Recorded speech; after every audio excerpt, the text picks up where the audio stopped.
아마도 여기 모이신 분들은 이제 이 불교를 어떻게 하면 우리의 어떤 괴로움이나 심리적인 문제 이런 걸 해결하는데 좀 도움이 될 수 있겠나 하는 그런 관심을 가지고 모이신 것 같아요. 그래서 어떤 분들은 이미 그 어떤 그 불교를 심리적으로 이용하는 그런 길에 들어선 분도 계실 것이고, 또 나름대로 어떤 성과를 이루신 분도 있을 겁니다. 오늘 제가 하는 이야기는 이 불교 정신치료에 대한 이야기입니다. 저는 정신과 의사고, 또 정신과 의사는 크게 두 부류가 있습니다. 약을 쓰면서 이제 자기가 살아온 경험을 가지고 환자의 어떤 그 괴로움을 해결하고 도움을 주는 그런 부류가 한 사람 있고요. 또 하나는 한 부류가 있고, 또 한 부류는 정신치료라 해서 좀 더 이런 심도 있는 그런 어떤 치료적인 그 작업을 하는 그런 그 치료자가 있습니다. 그러니까 그 정신과 의사가 있는데, 정신치료는 뭐 하기가 그래 쉽지는 않습니다. 왜 그러냐면 그 정신치료 트레이닝을 받아야 되고, 그 트레이닝이라는 게 이제 자기 분석을 받고, 또 자기가 치료한 사례를 또 지도를 받고, 또 여러 가지 세미나에 참석해서 사례도 발표하고 뭐 그래야 되기 때문에 쉽지 않습니다. 그래서 이 정신치료를 하는 정신과 의사는 그래 많지는 않습니다. 근데 저는 일찍부터 관심이 정신치료 쪽에 있어서 이제 정신치료를 일찍부터 하게 된 거죠. 그런 관점에서 제가 처음에는 불교를 본격적으로, 그러니까 오늘 제가 하는 이야기는 제가 나름대로 세운 그 불교 정신치료의 체계입니다. 그러니까 이 불교 정신치료라는 것은 많은 사람들이 여러 가지 방면으로 세울 수 있습니다. 이제 저의 배경은 초기 불교입니다. 초기 불교적인 공부와 수행을 통해서 경험한 거. 그리고 이 정신치료 쪽 배경은 한국적 정신치료를 하는 서성 밑에서 비교적 실제를 보는 그런데 초점을 둔 그런 치료를 이제 수련을 오랫동안 했습니다. 그래서 그 두 배경에서 이 불교 정신치료라는 하나의 어떤 뭐 체계를 좀 세우게 됐습니다. 그래서 이 체계, 그러니까 이건 이제 저의 경우입니다. 사람마다 다 경우는 다를 수 있습니다. 여기 앉아 계신 분들 대성불교에 관심이 있는 분도 있고, 티베트 불교에 관심 있는 분도 있을 겁니다. 또 저와 같이 초기 불교에 관심 있는 분도 있을 겁니다. 그러니까 그 어떤 불교든 상관이 없습니다. 또 정신치료도 마찬가지입니다. 프로이드의 정신분석이든 융의 분석 심리학이든 또 요즘 아들러 심리학이든 또 뭐 칼 로저스든 관계없습니다. 그것을 양쪽을 하다가 이렇게 불교를 이용하면 되겠다 하면 그게 이제 어떤 불교 정신치료가 되는 겁니다. 근데 이제 이런 그 어떤 불교나 정신치료, 특히 불교 쪽에서 단순히 공부만 해서는 남을 돕는 데 쓸 수가 없습니다. 그러니까 이 불교 정신치료를 하려면 첫 번째 이 불교 공부나 수행을 통해서 여러분들이 뭔가를 경험하셔야 돼요. 그래서 여러분 자신의 어떤 문제를 해결하고 여러분들이 사는데 일단 도움을 받아야 됩니다. 그게 이 출발점입니다. 그거 없이는 책만 읽고 뭘 치료한다, 이건 있을 수 없습니다. 예를 들면 내가 뭐 절을 해봤더니만 내한테 크게 도움이 됐다. 어쨌든 그런 경험이 있어야 됩니다. 그런 경험이 있고, 그 다음에 그 경험이 보편적인 경험인지 아닌지 이거를 철저히 검토를 해야 됩니다. 보편적인 경험은 뭐냐면 누구든지 하면 그렇게 될 수 있는 게 보편적인 경험입니다. 자기만 통하는 경험은 남한테 쓸 수가 없습니다. 그러니까 자기가 뭔가 자기한테 도움된 게 누구에게나 적용이 가능하고 누구나 도움을 받을 수 있는 보편적인 경험인지를 일단 또 검토를 해야 됩니다. 그래서 그게 보편적인 경험이다. 그러면 이제 문제를 가진 사람, 괴로움 있는 사람에게 어떻게 적용할 건가? 그 사람에 맞는 방법을 찾아야 됩니다. 자기가 했던 식으로 하는 것은 통할 수도 있고 안 통할 수도 있습니다. 그래서 맨 마지막으로 나의 도움을 받는 그 사람한테 어떻게 잘 적용이 될까? 요 세 개가 되면 치료에 적용할 수 있습니다.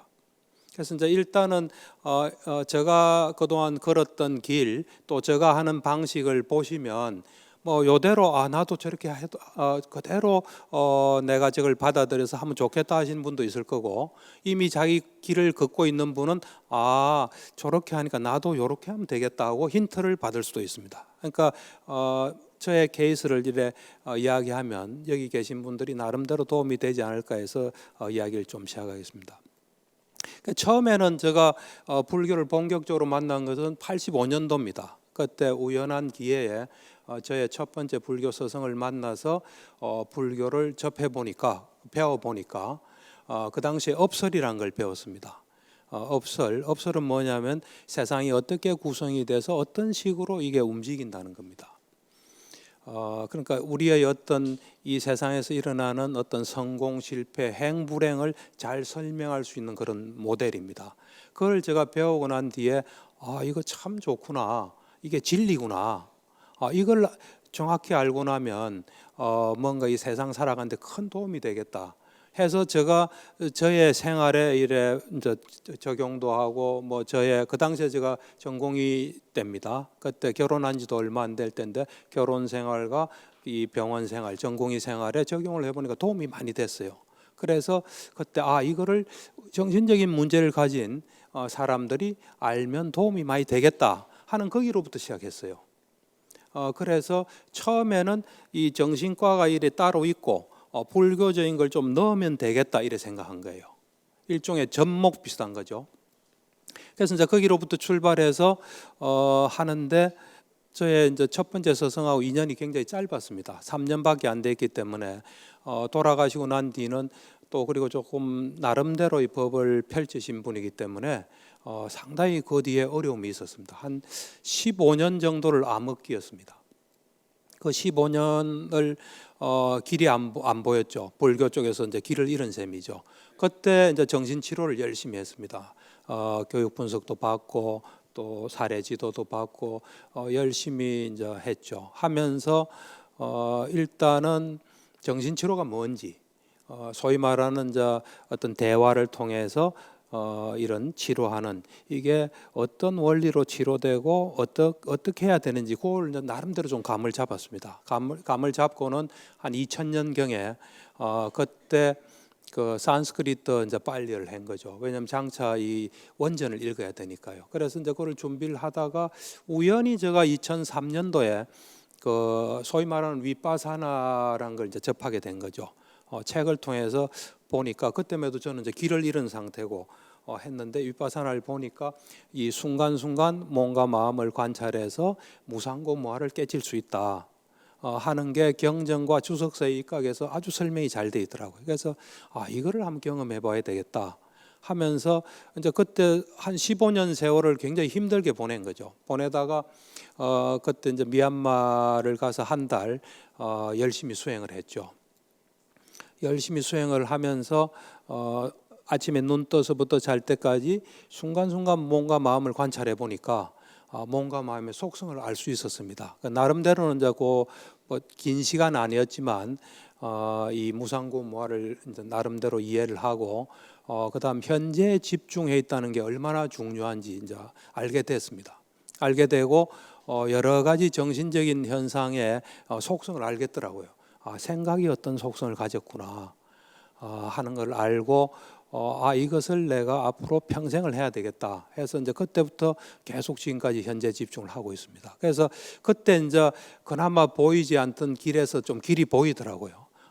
왜 사람들이 정신적인 문제가 생기고 정신적인 문제를 해결하려면 어떻게 해야 되겠구나 하는 것을 어느 정도 좀 감을 잡았습니다. 감을 잡고 그렇지만 아직 그때까지만 해도 불교가 그 자체로서 정신치료다 이 결론은 내리질 못했어요. 이제 그러면서 빨려 경전을 2001년부터 읽기 시작했는데 그러고 난 뒤에 계속 순간순간 몸과 마음을 관찰하면서 우리의 어떤 의지가 어떤 속성을 가졌다, 감정이 어떤 속성을 가졌다, 뭐 인식이 어떤 속성을 다 알겠더라고요. 계속 관찰하니까 사실 모든 것은 그대로 다 보여줍니다. 우리가 안 보기 때문에 못 보는 거예요. 우리가 안 보고 우리 생각으로 하고 그냥 떠도는 말을 믿기 때문에 정확하게 볼 수 없는 겁니다. 그러니까 우리가 정확하게 알려고 노력하면서 보면 모든 것은 다 보여줍니다. 과학자들이 우리는 자연 현상을 관찰하지 못해요. 과학자들은 계속 관찰해요. 눈으로 부족하면 만원경을 만들고 또 눈으로 부족하면 현미경을 만들어서 어쨌든 관찰해서 자연 법칙을 밝혀내는 겁니다. 그렇듯이 우리가 보면 이제 보이는데 안 보기 때문에 모릅니다. 그래서 이 순간순간 몸과 마음을 관찰하면서 많은 걸 이제 알게 됐죠.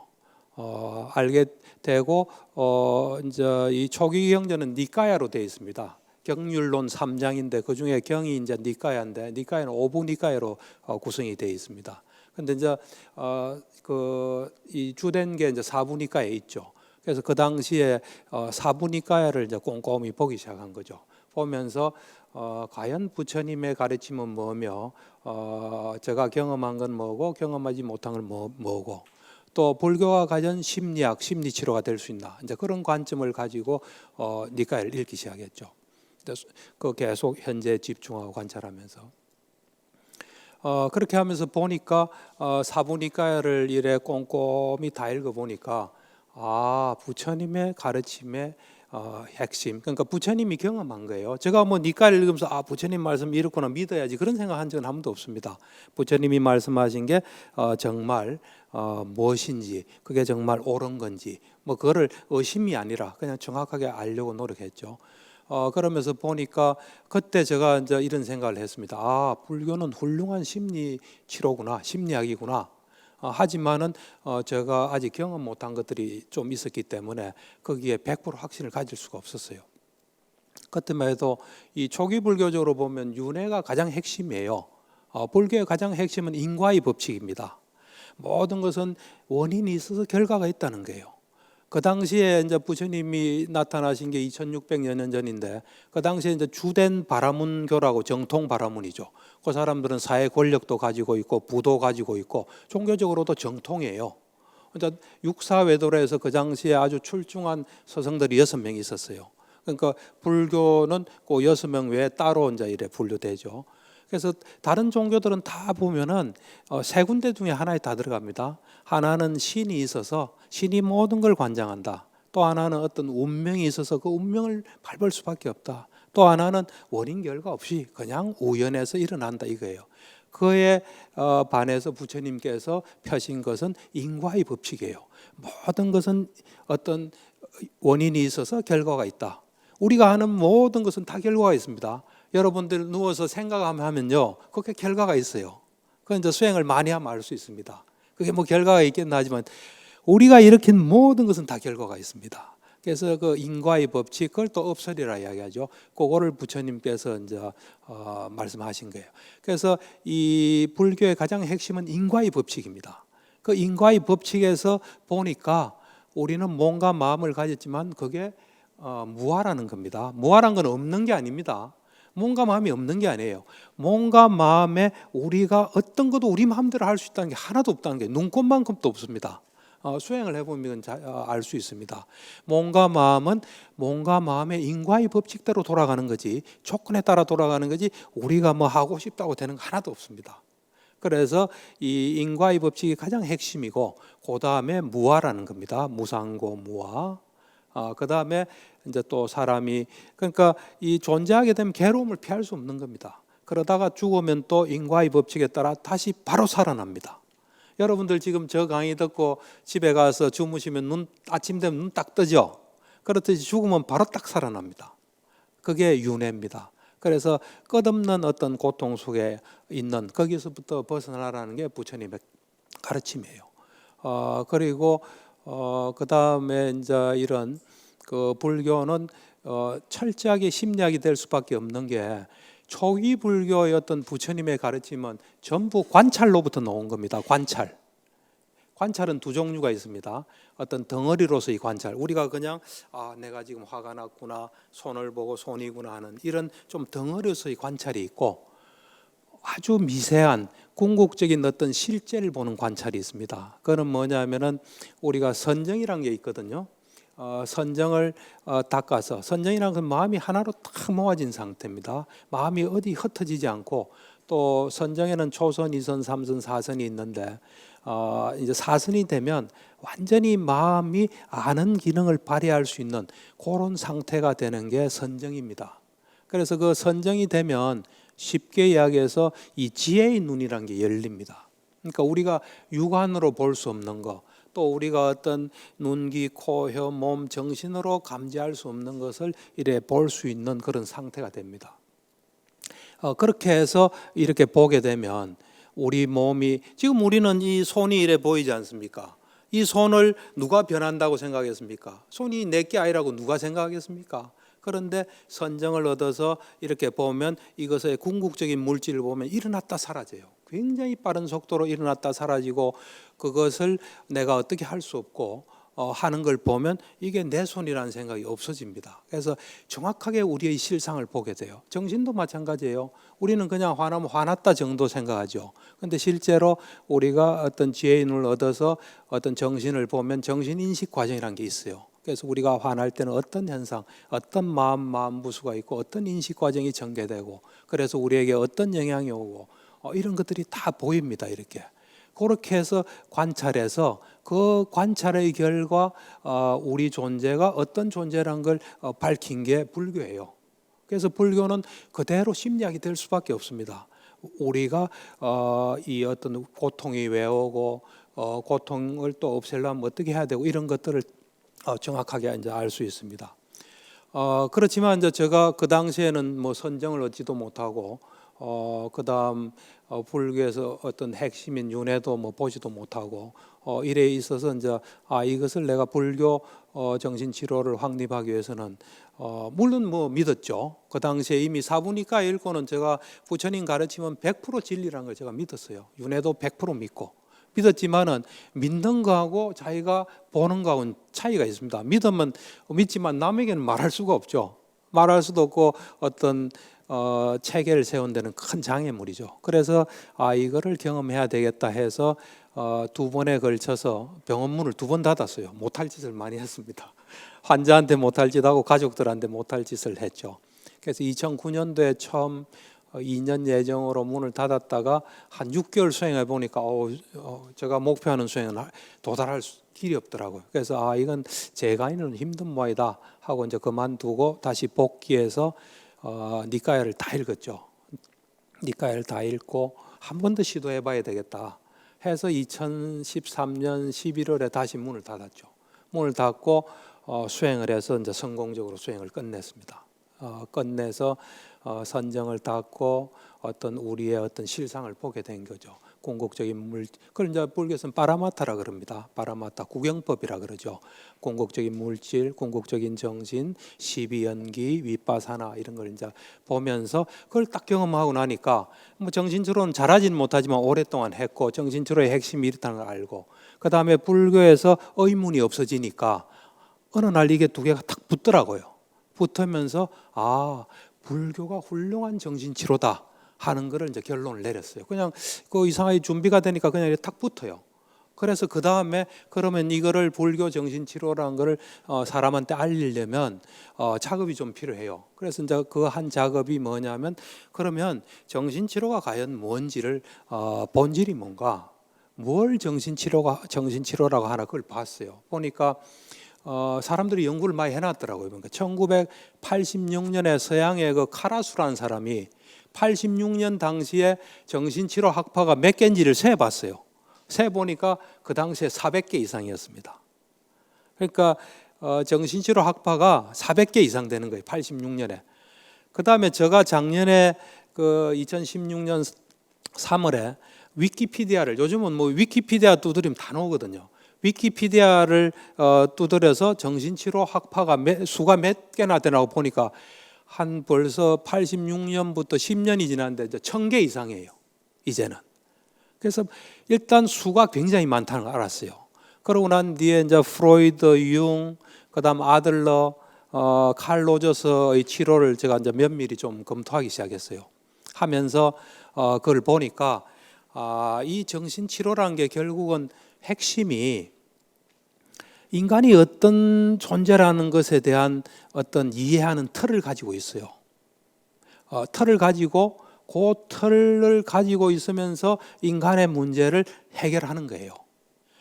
그래서 그런 관점에서 보니까 불교가 훌륭한 정신치료가 될 수 있다. 정신치료의 요건을 만족시킨다는 사실을 알았습니다. 왜 그러냐면 불교는 인간이 어떤 존재라는 그거를 충분히 확실히 파악한 거예요. 다른 어떤 프로이드가 대단한 사람입니다. 사실은 프로이드도 대단하고 융도 대단하고 다 대단하지만 그 사람들은 뭔가 한계가 있어요. 한계가 있는데 이 부처님이 이 파악한 것은 완벽한 어떤 인간에 대한 이해를 바탕으로 하고 있습니다. 그래서 저는 불교는 적어도 초기 불교는 완벽하다고 생각해요. 완벽하다는 것은 말한 것에 아무런 하자가 없다는 겁니다. 누구든지 하면 그대로 경험할 수 있다는 거예요. 저는 이제 개인적으로 그런 경험을 했죠. 부처님이 말씀하신 건 전부 다 하면 그대로 됩니다. 이 불교라는 게 참 대단한 게 만드는데 엄청나게 오랜 시간이 걸린 겁니다. 우리가 지금 휴대폰 있지 않습니까? 이거 만드는데 한 30년 걸렸을 거예요. 불교는 만드는데 사아성지 10만 급 걸렸습니다. 엄청난 사람이 아성지라는 것은 셀 수 없는 시간이에요. 10만 급, 급이란 게 하나의 빅뱅이거든요. 빅뱅을 10만 번 한 그 시간 동안의 목표를 가지고 이 만드는 불교이기 때문에 불교는 완벽할 수밖에 없습니다. 그래서 이 불교라는 것 자체가 인간에 대한 확실한 이해의 틀을 가지고 있어요. 인간은 이런 거 다 하고 딱 가지고 있어요. 그 다음에 그에 입각해서 어떤 인간의 괴로움을 해결한 경험을 충실히 가지고 있습니다. 그래서 저는 우리가 보통 이 현대 심리치료, 정신치료에서는 프로이드를 과학적인 정신치료의 시작으로 봅니다. 프로이드가 과학적인 치료를 한 시작이다 하는데 저는 제가 이런 어떤 상태에 도달해서 보니까 최초의 정신치료 학파는 불교입니다. 불교 정신치료라는 것이 2600여 년 전에 부처님께서 창시를 하신 거예요. 그리고 거기에 그 학파를 수료한 무수한 사람들이 있어요. 사리불, 목건년, 뭐 셀 수 없는 사람들이 있어요. 그 사람들이 있고 경률론 3장은 불교 정신치료 교과서라고 볼 수 있습니다. 보는 눈이 있는 사람이 보면은. 그러니까 이 부처님의 어떤 그 치료 능력은 굉장히 탁월해요. 제가 이 니까야를 꼼꼼히 읽으면서 보면은 대단한 능력이에요. 근데 그 대단한 능력이 그냥 현생의 그것만 가지고는 힘들어요. 그 사람의 과거생이 보여야 그곳에 적합한 뭘 할 수 있어요. 그런 흔적이 굉장히 많습니다. 뭐 그런 걸 차치하고라도 부처님의 치료 케이스들은 굉장히 많아요. 그 중에 하나를 좀 소개하면은 여러분들 급고독장자 아시죠? 그 뭐 빨려로는 아나타 빈디카예요. 그러니까 남자로서는 보시 제일이고 부처님께서 후반기 25년을 편안하게 거주하셨던 기원정사를 헌납한 사람입니다. 굉장한 사람이 죽을 때 예루자가 돼서 죽었죠. 죽었는데 이 사람 집을 하루는 부처님께서 방문하세요. 방문을 해서 이래 방문했는데 뭐 그 집이 너무 시끄러운 거예요. 너무 시끄러워서 부처님께서 그 당시에는 시끄러우면 뭐 고기 잡는 고기를 잡고 있나 이래 말했대. 뭐 엉차하면서 뭐 한 것 같아요. 그러니까 우리 집에 좀 골치 아픈 애가 하나 있습니다. 그 뭐냐 하니까 수잣다라는 며느리가 들어왔는데 아주 부잣집에서 들어왔대요.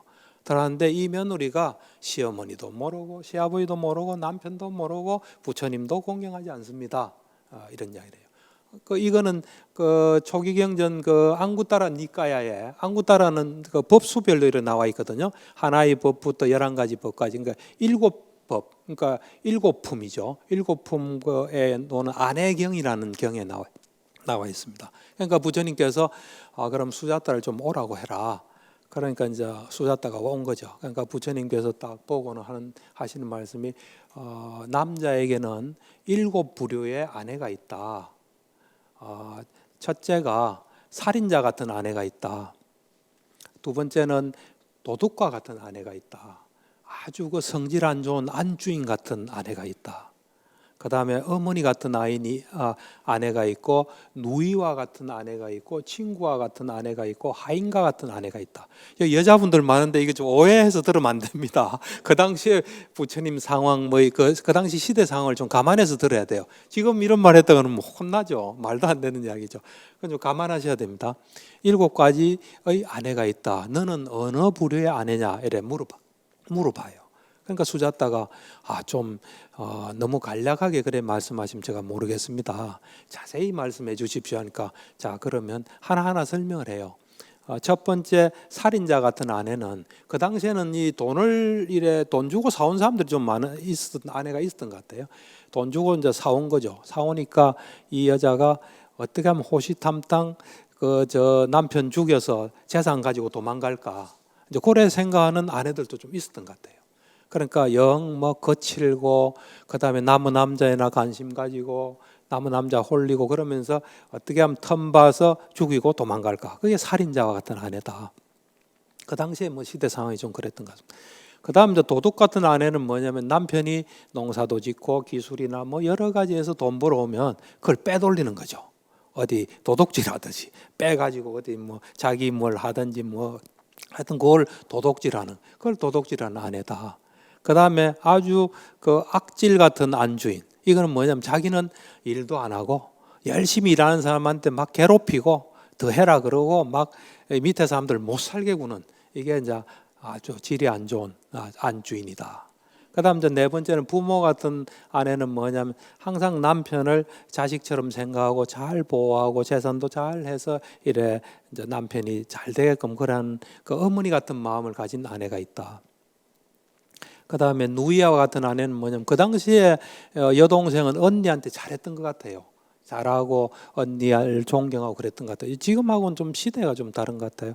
그 누이와 같은 아내는 항상 남편을 이렇게 좀 공경하고 또 잘해주고 이런 누이와 같은 아내가 있다. 그 다음 친구와 같은 아내는 언제나 친구 보면 참 좋고 그래서 그 친구에 대해서 온갖 여러 가지 도움을 주고 이런 그래서 친구가 잘 되길 바라고 만나면 기쁘고 하는 그런 친구 같은 아내가 있다.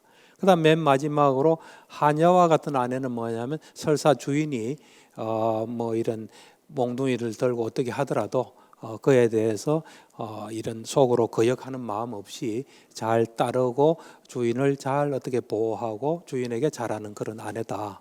그래 7가지 아내가 있다. 너는 어떤 부류냐 이러니까 부처님 이제 저를 앞으로 하녀와 같은 아내로 기억해 주십시오. 그러니까 제가 볼 땐 그것이 바뀐 거예요. 그러니까 그거는 놀라운 능력이에요. 그러니까 부처님의 치료의 어떤 특징을 보면 현장에서 한 번에 치료를 해요. 물론 이제 그 사람들이 그런 신심으로 공부를 해서 굳히고 또 어떤 사람 출가하고 이랬겠지만은 제가 볼 때는 엄청난 능력이에요. 특히 저는 그 앙굴리마라 제도하는 이걸 보고 정말 대단하다고 생각했어요. 지금 어떤 선임이나 치료자가 그 앙굴리마라 같은 살인자를 어떻게 치료할 수 있겠습니까? 대단한 거예요. 그 앙굴리마라도 보면 간단하게 이야기하면 그 당시에 앙굴리마라가 어떤 서성 밑에서 아주 대단한 저 제자였어요. 그리고 앙굴리마라가 굉장히 인물이 좋았던 모양이에요. 그러니까 그 서성의 아내가 좀 유혹을 한 거죠. 유혹을 했는데 앙굴리마라가 응하지 않으니까 위협을 느꼈든지 불쾌했든지 서성한테 저 사람이 나를 유혹했다 이래 한 거예요. 그러니까 서성이 믿었던 제자가 그러니까 그 당시에는 이제 불교는 부처님께서 항상 그랬습니다. 내 요 주먹 안에 든 건 없다 그랬어요. 모든 걸 다 이야기한다는 거예요. 그런데 다른 데서는 엄밀하게 뭘 해야 가르쳐 주는 그런 전통이 있었던 것 같아요. 그래서 그때 이 서성이 앙굴리마라에게 자 이제 너가 99명이라는 설도 있고 999명이라는 설도 있습니다. 주석서는 보면 999명 이야기를 해요. 그러니까 엄청나게 많은 거죠. 그런데 이 목걸이 그러니까 이게 사람을 죽여서 이 손가락으로 목걸이를 만들었다 할 때 보통 그건 99명이 아닐까 싶어요. 근데 어쨌든 그렇게 목걸이를 만들어 오면 내가 너에게 비법을 전수하겠다 이런 거예요. 그러니까 서성을 하늘같이 믿으니까 그때부터 사람을 죽이기 시작해요. 그러니까 그 나라에 난리가 난 거죠. 마가다국에. 지금 같은 계엄령을 선포하고 해서 앙굴리마를 어떻게 잡으려 하는데 그게 안 된 거예요. 뭐 사람들이 30명, 50명 합쳐서 뭐 올라와도 당하거나 뭐 어떻게 할 수가 없는 거예요. 이제 그렇게 이제 마지막 한 명을 남기고 다 죽인 거예요. 그래서 주석서에 의하면 이제 부모 어머니를 죽일 그런 그거였다 그래요. 그러고 그때 때가 무르익은지 부처님께서 하루는 이래 아침에 닭발을 끝내고 앙굴리마라가 있는 곳으로 갑니다. 그래서 이제 부처님께서 혼자서 이렇게 올라오시는 거죠. 올라오니까 앙굴리마라가 딱 보니까 전에는 사람들은 항상 무리지어서 와요. 30명, 50명 이래 무리지어서 오는데 웬 사람이 혼자 올라오는 거예요. 그때 저는 뭔가 거기서 틈이 생기지 않았나, 부처님을 받아들일 수 있는. 놀랬겠죠. 이상하다. 어떻게 혼자서 저래 오나 놀란 거죠. 근데 올라오는 거예요. 올라와서 이제 앙굴리마라가 한 명만 채우면 되니까 아무리 그 부처님한테 접근해도 자기는 이래 무지하게 빨리 뛰는 거예요. 근데 부처님은 보통 걸음으로 걷는데 그 길이가 안 좁혀지는 거예요. 그래서 앙굴리마라가 이렇게 생각해요. 내가 코끼리도 잡고 뭐 이런 맹수도 잡는데 이상하다. 내가 아무리 달려도 보통 걸음으로 걷고 있는 저 사람을 내가 잡을 수가 없구나. 이상하다 하면서 멈추면서 멈춰라 그래요. 앙굴리마라가 부처님이 멈추라 하니까 부처님께서 그때 그러니까 부처님께서 신통을 쓰신 것 같아요. 그래서 이 거리가 안 좁혀진. 그러니까 부처님께서 딱 하는 말이 이거예요. 나는 멈췄다. 너가 멈춰라 그래요. 그러니까 앙굴리마라가 아니 석가족의 저 성자는 뭐 그 당시에도 부처님을 알아보신 것 같아요. 석가족의 성자는 진실을 말하고 거짓말 말 안 하는데 한번 물어봐야 되겠다. 자, 당신은 지금 걷고 있고 나는 멈췄는데 왜 당신이 나는 멈췄고 너가 멈춰라고 말하느냐 하니까 부처님께서 이래요. 나는 남을 해치려는 마음을 놓아버렸기 때문에 멈췄고 너는 사람들에 대한 어떤 자제가 없다. 폭력을 멈추지 않고 있다. 그래서 너가 멈춰야 된다니까. 그때 정신이 들었던 것 같아요. 왜냐하면 그 전에 앙굴리마라가 굉장히 훌륭한 사람이에요. 공부도 많이 하고 뛰어난 사람이에요. 그런데 뭐 누가 가서 말했겠습니까? 너 지금 사람 해치고 있다. 그러니까 그때 때가 됐는지 그 말을 듣고 나를 구제하려고 위대한 선인이 여기 오셨구나 해서 부처님 제자가 돼요. 그래 그걸 보고 저도 정신과 지금 개업한 지가 오래되거든요. 별별 환자가 다 있습니다. 어떤 환자는 칼을 들고 옵니다. 칼을 딱 들고 온 사람도 있고 어떤 환자는 뭐 큰 돌을 들고 온 사람도 있고. 근데 제가 겁을 하나도 안 내요. 왜 안 내냐면 부처님께서 앙굴리마라도 제도했지 않습니까? 그러니까 사람에게는 제도할 수 있는 텀이 있다고 저는 봐요. 그러니까 저는 하여튼 그 경전 읽으면서 살아가는데 많은 도움을 받았어요. 그래서 우리가 뭔가 어떤 사람이 있을 때 그 사람을 자극하면 안 됩니다. 우리를 방어하기 위해서 자극하지 않고 보면 텀이 있어요.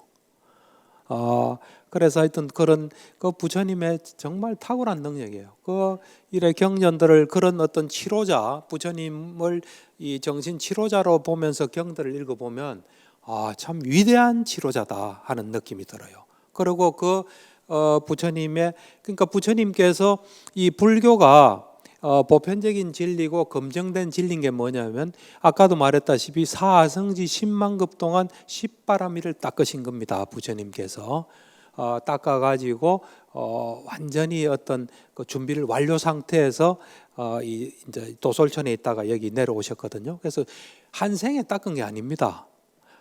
그 수없는 세월 동안에 닦은 거예요. 그래서 그래도 부처님께서 이 6년간 29세 출가해서 30세에 깨달음을 얻고 이 검증을 철저히 해요.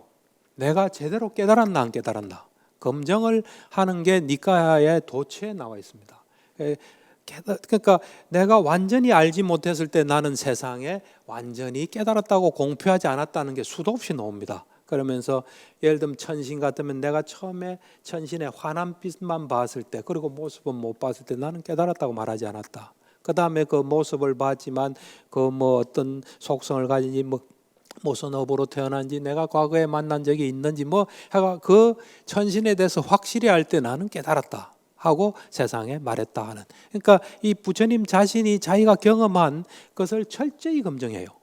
철저히 검증하고 난 뒤에 이것이 진리구나 하고 그 다음에 제자들을 가르쳤더니만 정도의 차이는 있어요. 산매의 차이도 있고 숭명통 같으면 보는데 아까 부처님께서는 사성지 10만급 끝없는 세월을 자기 과거생을 볼 수 있지만 뭐 제자들에 따라서 몇 생만 본 사람도 있고 뭐 몇 급을 본 사람도 있겠죠. 깊이의 차이는 있지만 정도에 부처님이 말씀하신 걸 그대로 경험한 거예요.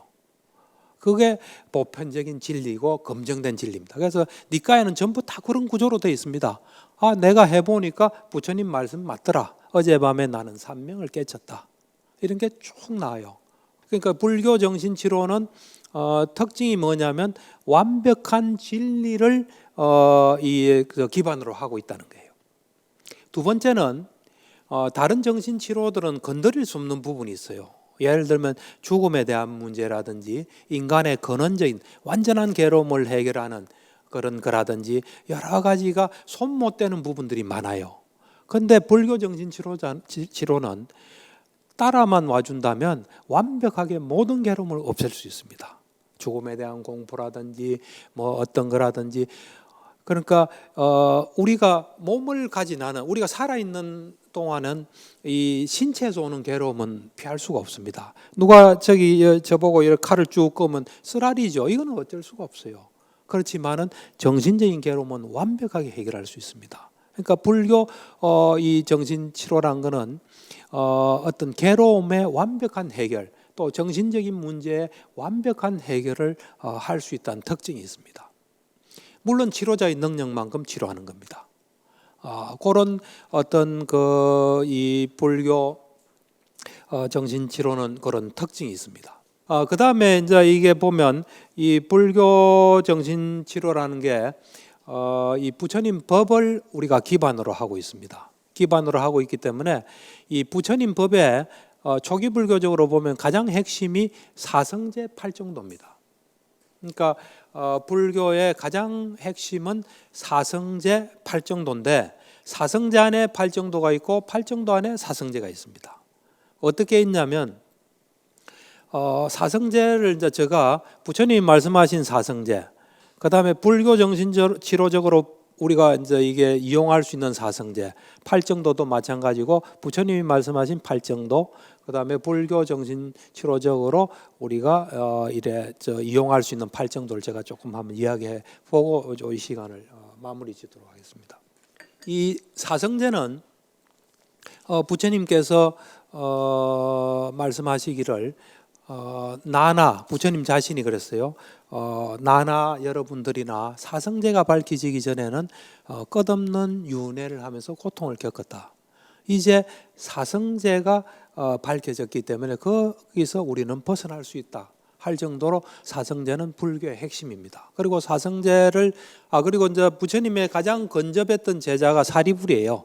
사리불이 마찌마 니까야의 큰 코끼리 발자국 비유경에 보면은 이 모든 동물들의 이 발자국은 코끼리 발자국 안에 다 든다. 코끼리 발자국이 워낙 크기 때문에. 그렇듯이 모든 선법은 사성제 안에 다 든다 이랬어요. 그러니까 사성제에 잘 보면 불교의 모든 게 다 들어있다고 볼 수 있습니다. 사성제는 뭐냐면은 우리가 존재를 하게 되면 존재하는 존재는 괴로움을 피할 수 없다는 게 사성제의 핵심입니다. 그러니까 우리가 존재했다. 그 존재가 어떤 존재든 상관없습니다. 존재하게 되면 몸과 마음을 가집니다. 몸과 마음을 가진 존재는 괴로움을 피할 수 없다는 게 고성제입니다. 물론 이제 8고 이야기를 하죠. 7고.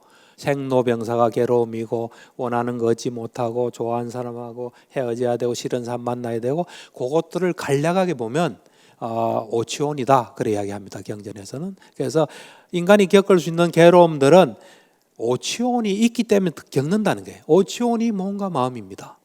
그러니까 우리가 존재해서 몸과 마음을 가지게 되면 괴로움은 피할 수 없다는 게 고성제입니다. 사실은. 그 다음 집성제는 뭐냐면 어떤 그렇게 괴로움을 피할 수 없는 존재가 된 원인이 있다는 거예요. 그 원인이 가래로 설명하기도 하고 십이연기로 설명해야 돼요. 사실은 가래도 십이연기의 한 지분 중에 하나예요. 그래서 그러니까 이 가래가 있어서 이래 모든 것이 일어난다 볼 수도 있고 12연기에 보면 가래가 그 중간쯤에 있거든요. 그래서 무명행시계가 쭉 내려오는 그거로 인해서 괴로움이 생긴다. 그래서 이 현상적으로 볼 때는 괴로움을 피할 수 없고 그 괴로움의 원인은 사실은 아까 말한 몸과 마음을 가졌기 때문에 괴로운 거예요. 그 가지게 된 원인이 12연기 내지는 가래로 설명이 가능하다는 거예요. 그 다음에 멸성제는 뭐냐면 그 가래를 또는 12연기를 없앨 수 있다는 거예요. 다른 정신분석이나 이런 걸 보면은 괴로움은 없앨 수 없다는 거예요. 뿌리채 뽑을 수는 없다는 게 기본적인 관점이에요. 그렇지만 불교는 관점을 달리합니다. 완전히 해결할 수 있다는 거예요. 그리고 부처님이 완전히 해결한 경지인 열반을 경험하신 거예요. 그리고 우리가 열반 체험까지 안 가도 괴로움이 거의 없는 경지를 이래 경험할 수 있습니다. 제가 이제 다음 시간에 뭐 몸과 마음의 속성을 이야기할 때도 나오겠지만, 그래서 이 어떤 가래를 완전히 없애고 또는 12연기의 무명을 끊음으로 해서 그 뒤에 후속적으로 인하는 태어남을 없앨 수 있다는 거예요. 부처님께서 해보니까 되니까 그런 말씀하셨고 그거에 따라 제자들이 수행해보니까 다 된 거예요. 그게 멸성제입니다. 그 다음에 도성제는 그 괴로움의 해결에 이르는 길이 도성제입니다. 그러니까 길에 대한 성스러운 성제, 고성제는 고에 대한 성스러운 진리죠. 그래서 도성제에서 그게 8정도입니다. 8정도. 8정도를 하면 괴로움이 완벽하게 없어진다는 거예요. 그런데 이 8정도를 잘 보면 8정도의 시작이 8정도라는 8가지 바른 길이에요. 그 시작이 정견이에요. 정견으로부터 시작됩니다. 정견이 사성제예요. 사성제. 그러니까 8정도 안에 사성제가 들어가는 거예요. 사성제 안에 8정도가 들어.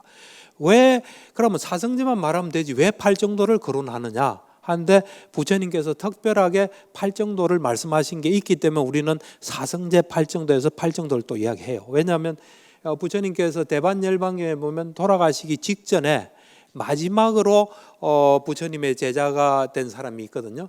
그 사람이 와서 지금 육사회도 전부 다가 아라한이냐? 그 중에 뭐 몇 명만 아라냐? 뭐 막 물어봐요. 하니까 그런 건 너무 지금 돌아가시기 일보 직전이에요.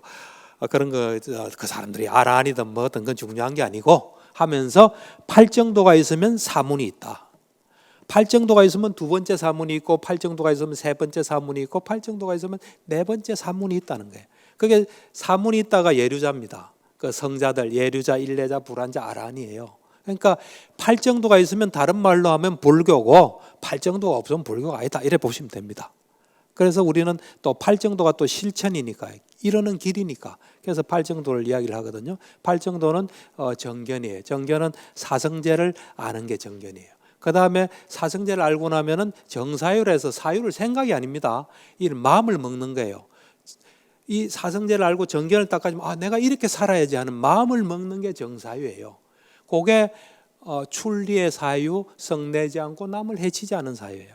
그렇게 딱 알게 되면 이제 세속적인 걸 추구 안 해요. 세속적인 걸 추구하지 않고 진리를 추구하는 그걸 출리의 사유라 그래요. 그 다음에 성내지 않고 해치지 않는 사유. 그 다음에 이제 그런 이제 마음을 딱 먹고 그 다음에 정어, 말을 정어, 바른 말하고 정어, 바른 행동하고 바른 생계를 유지하죠. 그 다음에 정정진 해서 정정진이 뭐냐면은 내한테 악법이 있으면 지금 있는 건 없애고 아직 일어나지 않은 악법은 일어나지 않게끔 막 이 의욕을 내서 다 잡고 노력하는 거예요. 그 다음에 내한테 선법이 있으면 그 선법은 정장시키고 선법이 아직 안 일어났으면 일어나게 하는 거예요. 그게 정정전이에요. 그 다음에 이제 정념이라서 사념처를 닦는 거예요. 신수신법, 내 몸, 그 다음에 느낌, 마음, 법 이것에 대해서 정확히 관찰해서 아는 사념처 닦는 게 정념이에요. 그 다음에 정정이 선정 닦는 거예요. 사선정, 초선, 이선, 삼선, 사선 닦는 거예요. 이제 그거를 제가 불교 정신치료적으로 조금 이야기를 해보겠습니다. 해보면 8정도를 가지고 그냥 할게요. 사성제가 들어있으니까. 그래서 이 불교 정신치료적으로 보면은 정견은 이거예요. 우리가 몸과 마음을 가진 한은 그러니까 고성제를 어떻게 정신치료적으로 이용할 수 있나? 우리가 지금 존재하지 않습니까? 몸과 마음을 가진 한은 괴로움을 피할 수 없다는 거. 그 괴로움을 받아들이는 마음 있잖아요.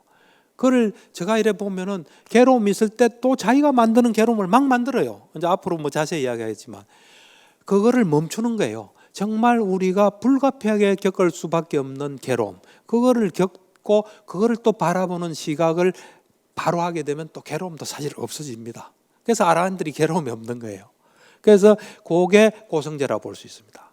그 다음에 집성제는 뭐냐면 내가 그렇게 괴롭고 문제가 있는 것은 원인이 있다는 거예요. 원인이. 그 원인을 찾으려는 노력이 이 집성제예요. 그 다음에 멸성제는 뭐냐면 그 원인대로 올바른 바른 노력을 하면 문제가 해결된다는 걸 가지는 거예요. 그 다음에 도성제는 그 올바른 방법을 찾는 거예요. 그게 정견이에요. 그 다음 정사유는 그걸 딱 알고 난 뒤에 내가 이제 문제를 해결하는 올바른 걸 하지. 어떤 사람들은 문제가 있으면 술 마시는 사람이 있습니다. 또 뭘 막 먹는 사람도 있어요. 어떤 사람은 돈을 많이 벌면 자기가 행복해질 줄 알고 돈을 또 많이 번 사람이 있어요. 그런 거 하지 말고 제대로 된 방법을 찾으려고 노력하고 제대로 된 방법이 없으면 그럴 만한 이유가 있다고 그걸 받아들이는 게 좋아요. 사람들은 문제가 있으면 화를 내거나 두려움에 빠집니다. 그 뭔가 필연적인 이유가 있다고 그걸 딱 정리하는 것도 굉장히 중요해요. 그게 정사유예요. 그 다음에 정언은 나와 남에게 도움되는 말, 내한테 피해가 오는 말, 남한테 피해가 오면 나한테 결국 피해 오는 겁니다. 그 말, 그 다음에 행동, 나와 남에게 해가 되는 행동 그런 거 하지 않고 나도 좋고 남도 좋은 걸 해야 되는 겁니다. 하고 그 다음에 정명이란 거는 우리의 어떤 직업을 내 몸과 마음에 가장 도움이 되고 이 사회에 도움이 되는 직업을 갖도록 노력하는 거예요. 좀 안 좋은 직업들은 보면요 다 건강에 안 좋습니다. 또 이 정신적인 건강에도 안 좋고 사회에도 안 좋고 다 안 좋아요. 제대로 된 걸 할 때 정말 자기한테 도움돼요. 그렇게 하고 그 다음에 이제 정진이라는 거는 우리는 제가 보면 불교적인 진리나 이런 경험을 통해서 이렇게 보면은 제가 보면 환자들이 다 자기한테 손해 보는 것만 계속해요. 자기한테 손해 보는 거를 멈추는 거, 또 앞으로 안 생기게 하는 거. 화내는 건 손해 보는 겁니다. 그러니까 뭔가 자꾸 뭐 이래 막 머리 굴리는 것도 손해 보는 거예요. 손해 보는 걸 멈추고 자기한테 도움되는 이익되는 걸 하려고 하는 노력을 정정진이라고 볼 수 있습니다. 그 다음에 정념은 현재에 집중하는 거예요. 아까 사념처 같이 뭐 거창한 거 아니라도 현재에 집중하게 되면은 이게 엄청난 이득이 우리한테 있습니다. 그 다음에 정정, 그래서 이 마음을 하나로 모으는 선정을 닦는 마음을 하나로 모은다는 것은 우리 마음은 한 번에 한 곳을 가야 되기 때문에 마음을 하나로 모으려면 딴 데 간 거를 스톱할 수가 있습니다. 그래서 우리한테 해되는 걸 빨리 잘 놓을 수 있어요. 놓는 시스템을 개발하는 게 정정의 정신치료적인 의미예요. 그렇게 해서 만약에 우리가 또 이 선정을 개발하면은 정말 지혜가 열려서 우리 몸과 마음을 정확히 보고 우리한테 가장 도움되게 살 수 있는 겁니다. 그래서 오늘 요 첫 시간에는 간략하게 불교 정신치료가 어떻게 성립될 수 있다는 거, 그리고 불교 정신치료의 특징은 어떤 거라는 걸 여러분들에게 이야기했습니다.